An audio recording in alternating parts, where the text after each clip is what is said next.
ठीक है। तो आज के इस वीडियो में हम बात करने वाले हैं जो बायोलॉजी है उसका अगला टॉपिक।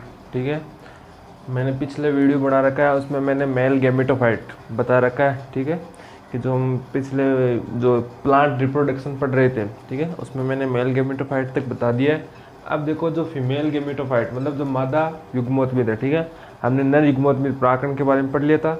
अब मादा युग्मोत्मीद के बारे में पढ़ते हैं। ठीक है, देखो मादा जननांग, ठीक है, जो नर जननांग हमने पढ़ा था कि क्या क्या होता है नर जननांग। ठीक है, कि नर जननांग जो प्राकोष है, पूतंतु है, ठीक है, और जो संयोजकों से मिलकर बना था पुंकेसर पुमंग, ठीक है, उसको हमने नर जननांग बताया था। ठीक है, तो वैसे मादा जननांग क्या होता है, जायांग होता है, या इसको स्त्री केसर भी बोलते हैं। क्या बोलते हैं, स्त्री केसर। पुंकेसर बोलते हैं नर जननांग को, स्त्री केसर बोलते हैं जायांग को। और जो जायांग है वो मादा जननांग हो गया, और जायांग है ना वो मिलकर बना होता है अंडप से। ठीक है, देखो अंडप क्या होता है, अंडप होते हैं ना, एक या दो या तीन है ना अंडप मिलकर क्या बनाते हैं, जायांग बनाते हैं। ठीक है, मतलब एक से तो अधिक होगी, एक अंडप है ना नहीं होगा जायांग, ठीक, एक से अधिक होते हैं। ठीक है, अंडप क्या होता है कि देखो अंडप के बारे में सुनना, अंडप है ना वो तीन भागों से मिलकर बना होता है, वर्तिकाग्र, वर्तिका और अंडाशय। ठीक है, मैं डायग्राम दे दूंगा साइड में। ठीक है, अंडप का वर्तिकाग्र, वर्तिका और अंडाशय, ये तीनों मिलकर बनाते हैं अंडप, और अंडप मिलकर बनाता है जायांग, और जायांग क्या होता है, मादा जननांग। ठीक है, अगर तुम्हें पूछ ले कि जायांग में क्या क्या पाया जाता है, तो जायांग में अंडप पाया जाता है। अगर अंडप के बारे में पूछ ले कि अंडप के बारे में बताओ, मतलब अंडप की संरचना बताओ, अंडप किन भागों से मिलकर बना होता है, तो अंडक मिलकर बना होता है वर्तिकाग्र, वर्तिका और अंडाशय, ये तीनों साथ में होंगे तब भी अंडप होगा। ठीक है, अब एक और देखो कि कई बार तुम्हारे आते हैं संयुक्तांड भी, वह युक्तांड भी, मतलब कि ऐसे जायांग, ठीक है, जिसमें अंडप क्या हो एक साथ जुड़े हो उसको संयुक्त बोलते हैं, मतलब जुड़े रहना। और ऐसे जायांग, ठीक है, जिसमें अंडप क्या हो अलग अलग हो, ठीक है, जिसमें जुड़े ना हो उसको क्या बोलते हैं, युक्तांड भी बोलते हैं। ठीक है, ये बात समझ में आएगी अंडप तक। अब अंडप है ना उसको गुरु बीजाणु पर्ण भी कहते हैं। क्यों गुरु बीजाणु पर्ण, इसलिए कहते हैं कि ये एक रूपांतरित पर्ण होती है सबसे पहले तो। ठीक है, जो अंडप होता है वो एक रूपांतरित पादप की रूपांतरित पर्ण होती है। और गुरु बीजाणु पर्ण है कि इसमें क्या होता है कि गुरु बीजाणुओं का निर्माण होगा, जो मादा युग्मोत्मीद की संरचना है, ठीक है, मादा युग्मोत्मीद का एक पार्ट होता है, एक भाग होता है, उसमें क्या होता है कि इस गुरु बीजाणु पर्ण का निर्माण होता है, इसलिए इसको नाम दे दिया गुरु बीजाणु पर्ण कहते हैं। ठीक है, अब देखो कि जो अंडप के तीनों पढ़ते हैं, अंडप के अलग अलग तीनों भाग, वर्तिकाग्र के बारे में पढ़ते हैं, क्या होता है वर्तिका, क्या होता है अंडाशय। पहले मैंने पिछले वीडियो में अगर आपने देखा तो मैंने बता रखा है कि उसमें वर्तिकाग्र, वर्तिका और अंडाशय मेन काम क्या है। अब इनके बारे में पूरा पढ़ते हैं। पहला देखो जो वर्तिकाग्र है, ठीक है, कौन सा वर्तिकाग्र, वर्तिकाग्र है जो चित्र में देखना आप,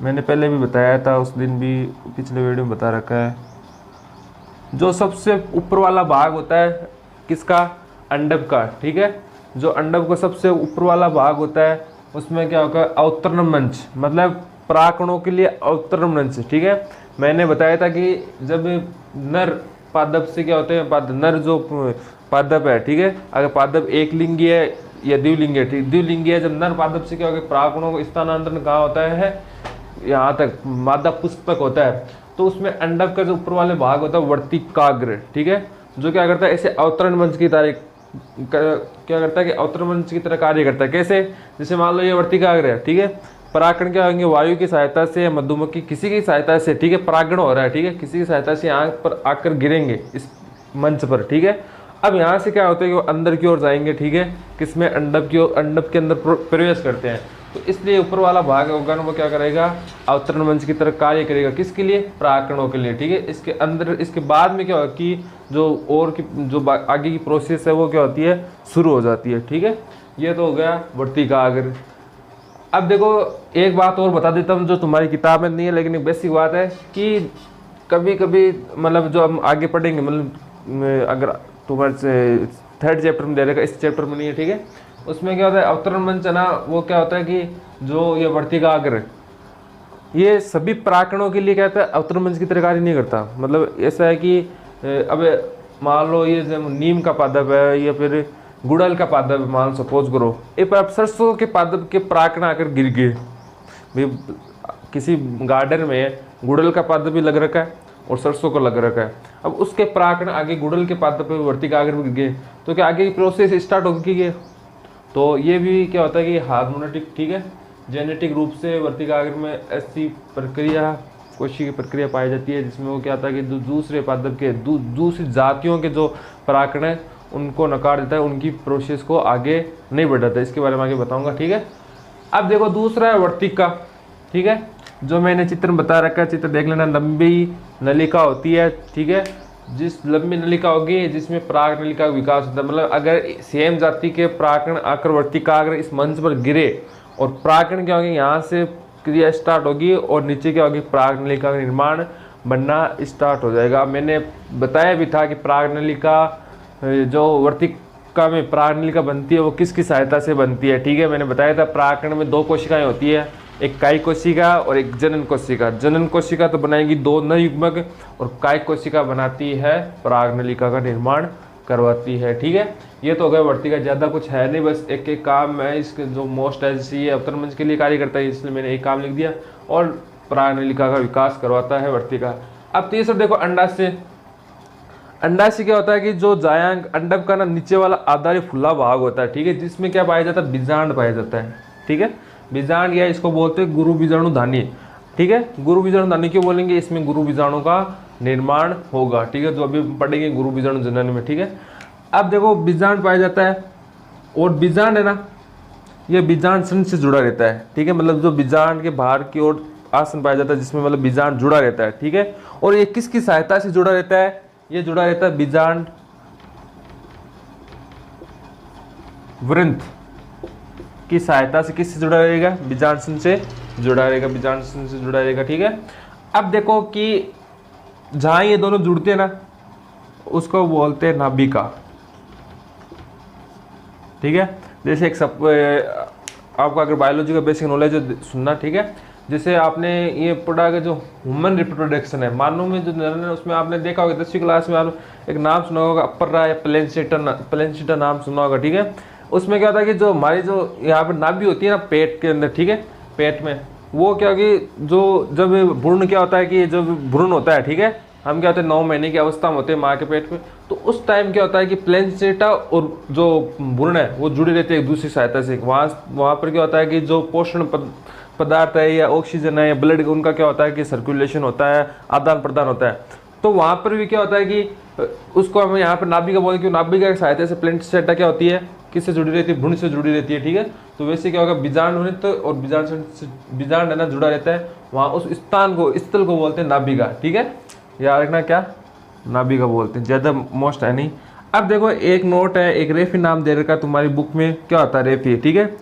नाभिका पर एक उबाड़ जैसी संरचना, या ऐसे बोल सकते हो जहाँ बीजांड जुड़ती है वहाँ पर एक उबाड़ जैसी संरचना पाई जाती है, उसे रेफी कहते हैं। सभी पादपों में नहीं होता, कुछ कुछ पादपों में ही पाया जाता है, ठीक है। रेफी कहाँ, जहाँ नाभिका पर उबाड़ जैसी संरचना या जहाँ बीजांड क्या हो, जुड़ा हो, ठीक है।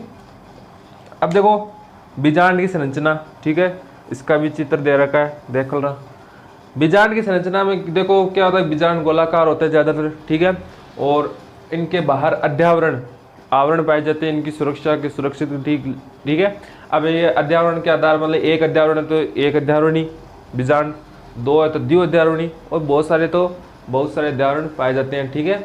और जो बीजांड का आधारीय भाग मतलब सबसे नीचे वाला भाग है उसको बोलते हैं निभाग, ठीक है।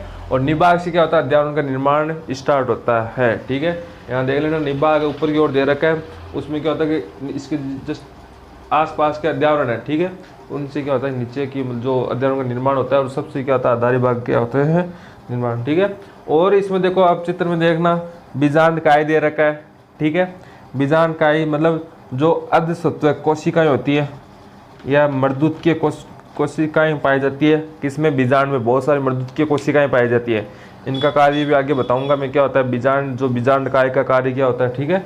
इसमें क्या होती है मर्दूत की कोशिकाएं, आप देख सकते हो चित्र में। फिर एक दे रखा है बीजांड द्वार, जहाँ अध्यावरण नहीं पाए जाते, मतलब पूरे बीजांड में क्या होता है कि एक ऐसा स्थान होता है जहाँ अध्यावरण पर क्या होते हैं एब्सेंट होते हैं, ठीक है, प्रेजेंट नहीं एब्सेंट होते हैं, ठीक है। छोटी सी संरचना होती है जहाँ बीजांड द्वार, ठीक है। इस बीजांड द्वार में क्या होता है कि परागनलिका प्रवेश करती है। इस बीजांड द्वार की सहायता से ही क्या होता है, नर युग्मकों को कहाँ तक, इस भ्रूण मादा युग्मक भी तक पहुंचाया जाता है। किसकी सहायता से, बीजांड द्वार की सहायता। तो बीजांड द्वार कार्य क्या होता है, परागनलिका के प्रवेश को, परागनलिका प्रवेश इसमें बीजांड द्वारा होता है, ठीक है। ये बीजांड काय की संरचना है, ठीक है। और इसमें सबसे मोस्ट होता है एक भ्रूण कोष पाया जाता है बीजांड के अंदर, ठीक है। उस भ्रूण कोष का निर्माण कैसे होता है, ठीक है, वो अभी पढ़ते हैं हम, ठीक है। तो बीजांड काय की संरचना में क्या होता है, गोलाकार होगा, अध्यावरण पाए जाते हैं, 1 2 बहु अध्यावरण हो सकते हैं। अध्यावरणों का निर्माण निबाग से होता है। निबाग क्या होता है, बीजांड काय का आधारीय सिरा होता है, ठीक है। और जो बीजांड काय पाए जाते हैं वो उसमें असवर्तक मर्दूत की कोशिकाएं होती है, ठीक है। इनका कार्य आगे पढ़ेंगे। और इसके अंदर क्या होगा, एक बीजांड द्वार पाया जाता है, ठीक है, जहाँ अध्यावरण नहीं पाया जाता है। और भ्रूणकोष पाया जाता है। और भ्रूणकोष की संरचना के बारे में आगे बढ़ते हैं। अब देखो आगे बात करने वाले हैं हम गुरु बीजाणु जनन पर।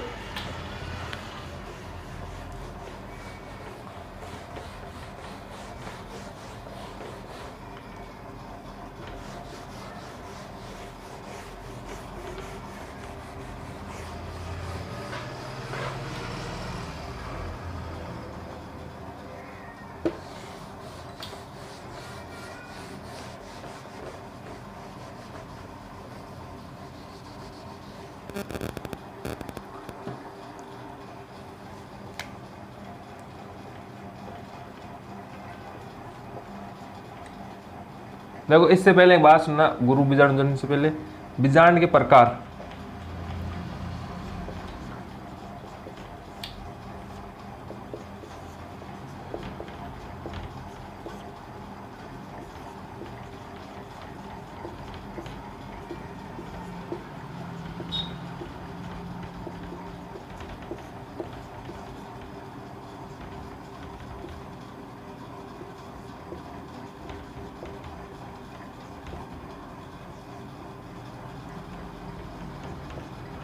देखो इसमें तुम्हारे किताब में दे रखा है बीजांड के प्रकार दे रखे हैं, ठीक है। ज्यादा मोस्ट है नहीं, अनमोस्ट ही है ज्यादा, ठीक है। 6 प्रकार के होते हैं, ऋजु, प्रतीप, अर्धप्रतीप, वक्र, अनुप्रस्थ और कुंडलित, ठीक है। जो मतलब इनको 3 बीजांड के प्रकार, 3 मतलब इनका जो प्रकार मतलब अलग अलग करने का जो प्रकार आधार है, किस आधार पर इनको अलग अलग किया गया है, ठीक है, वो है कि इनकी जो बीजांडवनत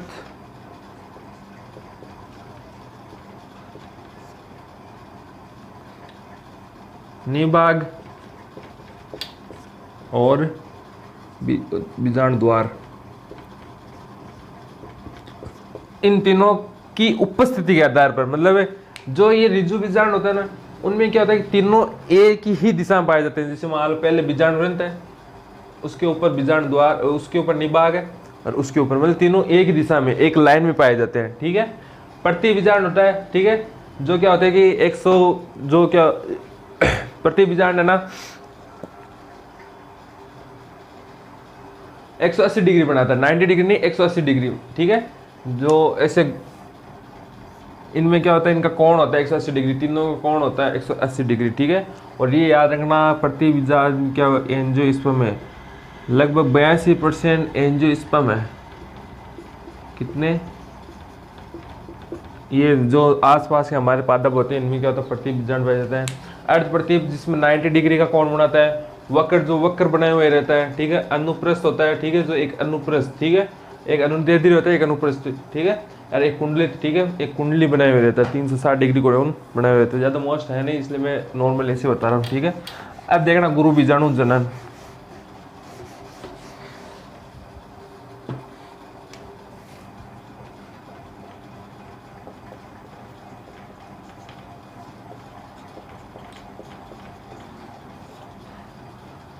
देखो गुरु बीजाणु जनन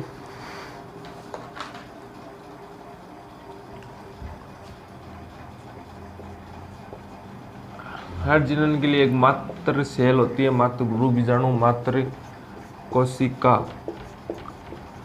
द्वारा क्या होता है, गुरु बीजाणु का निर्माण होता है। अब देखो गुरु बीजाणु, ये गुरु बीजाणु मात्र कोशिका ये कैसे बनती है, ठीक है। जो मैंने भी बताया था बीजांड काय का, मैं तुम्हें कार्य बताऊंगा। बीजांड काय कि जो मर्दुत्कीय कोशिकाएं या अर्धसत्व कोशिकाएं, मर्दुत्कीय सेल क्या करती है, परपस्सु सेल्स का, परपस्सु हमने पहले भी पढ़ा था, पराकोष में भी होता है कि परपस्सु सेल्स पाई जाती है। वो क्या होती है कि किसका निर्माण करती है, भित्तीय कोशिका का और बीजाणुजन कोशिका। तो सेम ये भी क्या होगी कि भित्तीय कोशिका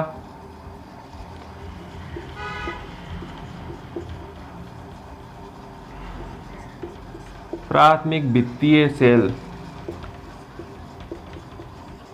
और प्राथमिक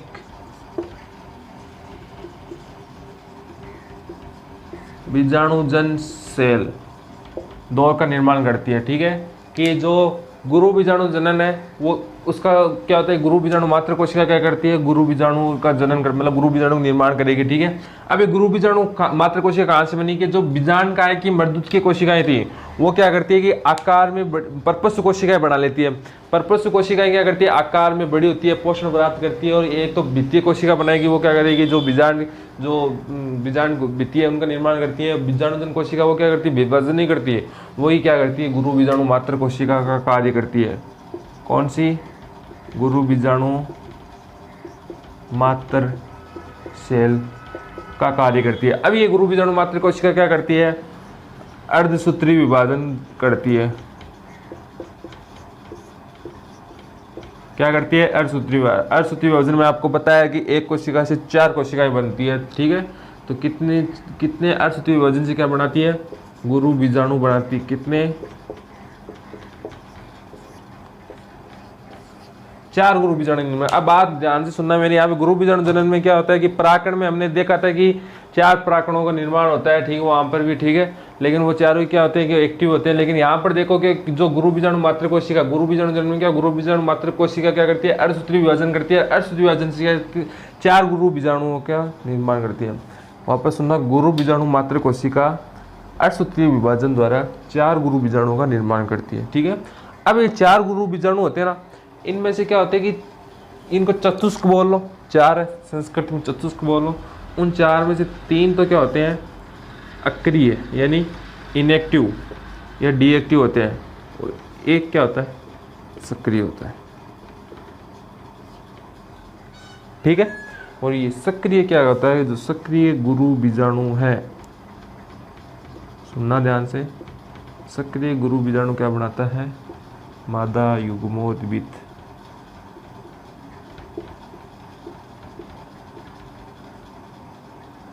भ्रूणकोश का निर्माण करता है, किसका, भ्रूणकोश। ठीक है, जो गुरु बीजाणु सक्रिय कौन सा होगा, मादा युग्मोद्भिद है, वो क्या करता है, भ्रूणकोश का निर्माण करता है। ठीक है, तो इस प्रकार होता है गुरु बीजाणु जनन। कैसे होगा, गुरु बीजाणु मात्र कोशिकाएं द्वारा अर्धसूत्री विभाजन से 4 गुरु बीजाणु बनते हैं, जिनमें 3 अक्रिय होते हैं, एक सक्रिय होता है। एक सक्रिय गुरु बीजाणु क्या करता है, मादा युग्मोद्भिद का निर्माण करता है। और ये जो तीनों अक्रिय गुरु बीजाणु है किसी काम के नहीं होती है, बस एक्टिव जब ये क्या करता है, कन्वर्ट होता है किसमें, भ्रूणकोश में, तब क्या करता है, साथ साथ में क्या है, इनको पोषण के रूप में काम लेता है।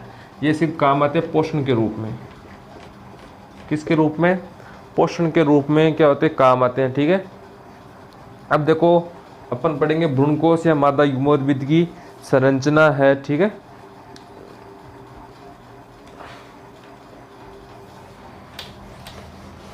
और इनके डायग्राम, सबके डायग्राम तुम्हें दे दूंगा।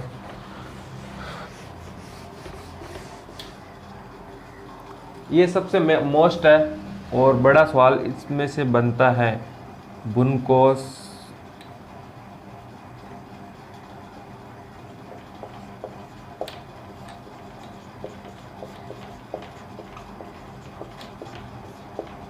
भ्रूणकोश का निर्माण किससे होता है, सक्रिय गुरु बीजाणु से होता है। इसलिए इसकी फर्स्ट सेल क्या होती है,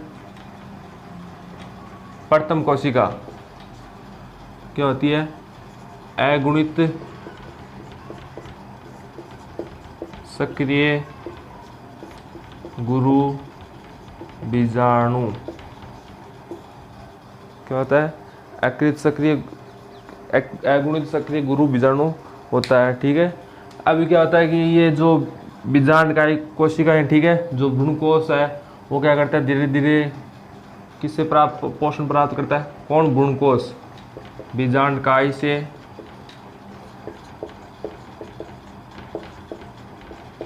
बीजांडकाई से क्या होता है? पोषण प्राप्त करता है। ठीक है, बीजांडकाई से पोषण प्राप्त करके क्या होता है? बड़ा हो जाता है। ठीक है, और अब क्या होता है कि ये जो गुरु बीजाणु था सक्रिय, ठीक है, इसका केंद्र किसका?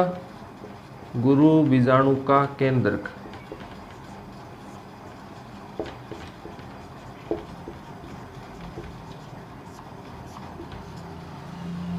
विभाजित कर, कौन सा? सूत्री विभाजन, समसूत्री बोल लो या सूत्री विभाजन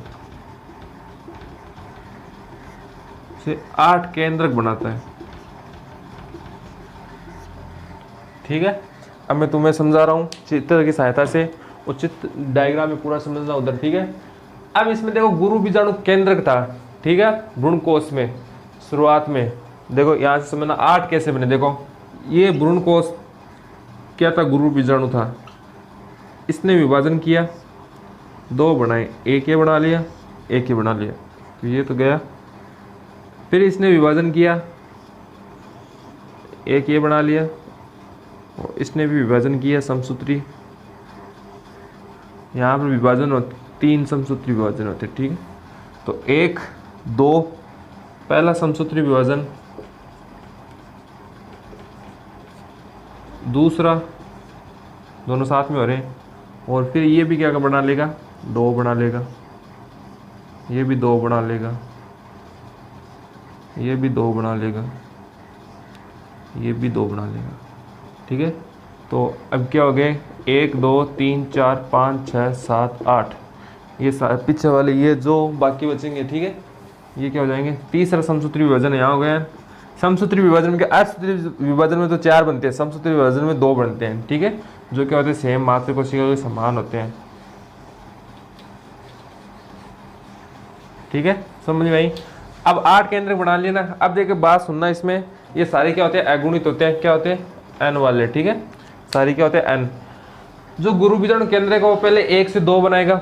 ठीक है, जैसे 1 से 2 बने, ठीक है, वो भ्रूणकोश में क्या हो जाएगा? आप देख सकते हो ऊपर की ओर कन्वर्ट हो जाता है। एक ऊपर चला जाता है जो निभागी सिरा है, एक नीचे की ओर चला जाता है, किसके? बीजाणु द्वार की सिरे की ओर। ठीक है, फिर वहाँ पर वो क्या करते हैं? ऊपर ऊपर आपने दिख रहा होगा 4 बना लेंगे। ठीक है, और नीचे भी 4 बना लेंगे। ठीक है, जो ऊपर वाले जो कोशिकाएं होती हैं, ठीक है, नीचे वाली कोशिका। अब एक बात याद रखना, ये जो विभाजन कर रहे हैं इनमें कोशिका भित्ति नहीं बन रही है। सेल वॉल है ना, उसका निर्माण नहीं हो रहा, कोशिका भित्ति का निर्माण साथ में नहीं हो रहा, सिर्फ केंद्र का ही विभाजन हो रहा है, और साथ में कोशिका पर्याप्त मात्रा में कोशिका द्रव्य है। ठीक है, अब क्या होगा कि जो आप देख रहे हो कि 4 ऊपर हो गई कोशिकाएं, 4 नीचे हो गई, 4 ऊपर 4 नीचे, उनमें से एक कोशिका, एक केंद्र, सॉरी कोशिका नहीं केंद्रक, 4 ऊपर केंद्रक, 4 नीचे। अब उनमें से एक क्या हो जाते हैं? नीचे आ जाते हैं, बीच में आ जाता है। ठीक है, एक केंद्र ऊपर से नीचे, ठीक है, एक केंद्र नीचे से ऊपर, दोनों बीच में हो गए 2। अब जो बीच में उसको बोलते हैं ध्रुवीय। ठीक है, ध्रुवीय केंद्रक बोलते हैं, या फिर इसको बोलते हैं द्वितीयक, सेकेंडरी, सेकंड। ठीक है, या इसको बोलते हैं संगीन, या आपकी किताब में दे रखे हैं संगीन न्यूक्लियस। ठीक है, तो इसके 3 नाम हो गए जो बीच में है। अब बात ध्यान में सुनना, जो ध्रुवीय केंद्रक होता है ना, वो क्या होता है? द्विगुणित होता है। क्यों? जो ऊपर से एक केंद्रक आया था वो होता n, एक नीचे से केंद्रक आया वो भी n, तो दोनों मिलके क्या हो गए? 2n। तो ये क्या होता है? 2n।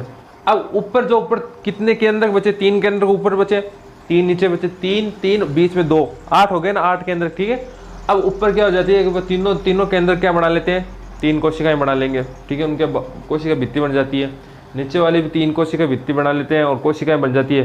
तो 3 कोशिकाएं ऊपर बन गई, 3 नीचे बन गई, 6, और बीच में जो दो ध्रुवीय केंद्रक हैं उनके साथ में कोशिका भित्ति बनती है। मतलब कोशिका एक ही बनेगी, केंद्रक 2 होंगे बीच में, इसको बोलते हैं ध्रुवीय कोशिका भी बोलते हैं। ठीक है, जिसमें 2 केंद्रक पाए जाते हैं, 2n। ठीक है, तो कितने हो गए? 7 कोशिकीय, याद रखना, 7 सेल और 8 केंद्रकीय अवस्था, 7 कोशिकीय और 8 केंद्रकीय अवस्था बनती। कैसे? 3 ऊपर 3 नीचे। अब जो ऊपर वाली निभा की कोशिका, जो निभा की और जो कोशिकाएं, उनको बोलते हैं प्रतिमुखी या प्रतिध्रुवीय कोशिकाएं। ठीक है, जिनका ज़्यादातर ना भ्रूणकोश में जो जनन है ना, ठीक है, पादप जनन, उसमें काम होता नहीं है, सिर्फ पोषण के लिए, फिर आगे बताऊंगा क्या काम होता है, ठीक है, जो इनका काम है। और जो बीच में दे रखी है प्रतिध्रुव कोशिकाएं, ठीक है, इसका भी आगे पढ़ेंगे क्या कार्य होता है, ठीक है, त्रिक संलयन के काम भ्रूणपोष के निर्माण में कार्य आएगा, ठीक है। और जो नीचे दे रखी है इनको बोलते हैं अंड उपकरण, ठीक है, बीच वाली को ध्रुवीय कोशिका, ऊपर वाले को प्रतिध्रुवीय या प्रतिमुखी कोशिका है, और नीचे दे रखा है अंड उपकरण, ठीक है। अंड उपकरण में क्या होता है कि बीच वाली जो बड़ी कोशिका उसको अंड कोशिका, और साथ में दो कोशिका होती है सहायक कोशिकाएं होती है जो सहायता प्रदान करती है, ठीक है। और ये अंड कोशिका क्या करती है, ये भ्रूण का निर्माण करेगी, ठीक है। तो ये हो गया भ्रूणकोश की संरचना, ठीक है। तो याद रखना जो 7 सेल 8 केंद्रीय कोशिका बनेगी, जो बीच वाली तो होती है 2n, ऊपर वाली सारी अगुणित होगी, बीच वाली द्विगुणित होगी, नीचे वाली भी क्या होती है, अगुणित होती है। मतलब जो 7 कोशिकाएं हैं उनमें से 6 कोशिकाएं तो अगुणित होती है और 7 क्या होती है, एक क्या होती है, द्विगुणित होती है, ठीक है। ये रही भ्रूणकोश की संरचना। मादा युग्मोद्भिद की संरचना होगी, भ्रूणकोश क्या होता है, मादा युग्मोद्भिद होता है, ठीक है, या गुरु बीजाणु बोल लो। और अब आगे पढ़ेंगे जो अगली क्लास में, जो अगले वीडियो के अंदर फर्टिलाइजेशन और परागण के बारे में। परागण क्या होता है मैंने बताया था, परागण नॉर्मली की परागकोश से, मतलब परागणों का स्थानांतरण पुंकेसर से जायंग तक होना ही क्या कहलाता है, परागण कहलाता है, ठीक है। तब तक आप करो क्या करो कि अगर आपको समझ में आ रहा है तो वीडियो को लाइक और सब्सक्राइब, चैनल को सब्सक्राइब कर देना, वीडियो को लाइक कर देना, कमेंट करो तो कमेंट कर देना। कोई डाउट है दिल मन के अंदर, दिमाग के अंदर, तो पूछ लेना, कमेंट में पूछ लेना। और कमेंट में नहीं पूछते हो तो कॉन्टैक्ट इन्फॉर्मेशन दे रही है वहाँ पूछ लेना। और अगर किसी को हमारे नोट्स चाहिए, अवेलेबल करवाने हैं, PDF चाहिए, तो वो भी हमसे कॉन्टेक्ट कर लेना, ठीक है। Thank you so much.